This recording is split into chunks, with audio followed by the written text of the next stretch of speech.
સ્વાધ્યાય 2.16 આપેલ આકૃતિમાં એક પારિમાણિક સરળ આવર્ત ગતિ માટે x વિરુદ્ધ t આલેખ દર્શાવેલ છે. આ ગતિ વિશેનો વિગતવાર અભ્યાસ તમે પ્રકરણ 14 માં કરશો, એટલે કે સરળ આવર્ત ગતિ માટેનો અભ્યાસ.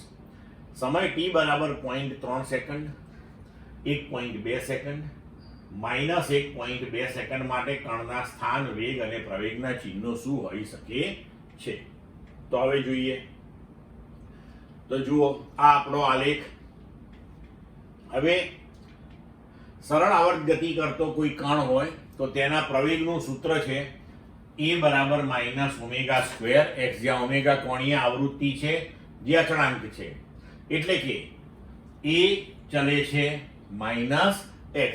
આપણે યાદ રાખવાનું, જ્યારે 14મા પ્રકરણમાં સરળ આવર્ત ગતિ ભણીશું ત્યારે આ વસ્તુ આપણે સાબિત કરીશું, બરોબર?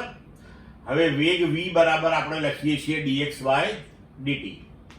હવે જુઓ કે t બરાબર 0.3 સેકન્ડ. તો t બરાબર 0.3 સેકન્ડ એટલે એ ક્યાંક અહીંયા હોય, બરોબર? તો એ વખતે x નું મૂલ્ય આપણે આલેખ ઉપર જઈએ અને x અક્ષ ઉપર જઈએ, એટલે કે x વાળી અક્ષિસ ઉપર, તો અહીંયા ઋણ બતાવે છે, તો x એ ઋણ દિશામાં છે. હવે જો તમે અહીંયા આગળ t બરાબર 0.3 સેકન્ડ વાળા આલેખના બિંદુ ઉપર જો તમે સ્પર્શક દોરો તો એ સ્પર્શકનો ઢાળ તમને વેગ આપે. તો અહીંયા સ્પર્શક જે છે એનો ઢાળ તમને ઋણ મળશે, તો વેગ ઋણ આવશે. અને એ ચલે છે -x, તો તમારો x ઋણ આવ્યો તો એ તમારો શું આવશે? ધન આવશે. હવે 1.2 સેકન્ડ, તો 1.2 સેકન્ડ આપણી અહીંયા ક્યાંક લઈ શકીએ આપણે.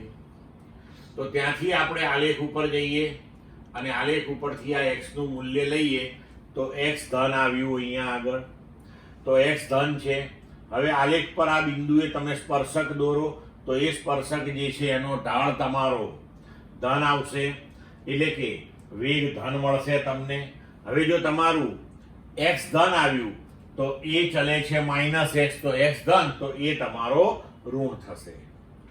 હવે t બરાબર -1.2 સેકન્ડ, તો -1.2 સેકન્ડ એટલે બિંદુ અહીંયા ક્યાંક લઈ શકાય આપણે. ત્યાંથી આલેખ ઉપર જઈએ અને x નું મૂલ્ય લઈએ આપણે, તો ઋણ આવ્યું. હવે x ઋણ આવ્યું. અહીંયા જો તમે સ્પર્શક દોરો આલેખના આ બિંદુ પાસે તો એનો ઢાળ ધન આવશે, એટલે કે તમારો વેગ ધન આવશે. હવે સ્થાન તમારું જે છે ઋણ છે, તો પછી ફરીથી તમારો પ્રવેગ પણ કેવો આવશે? ધન આવશે. ક્લિયર મિત્રો?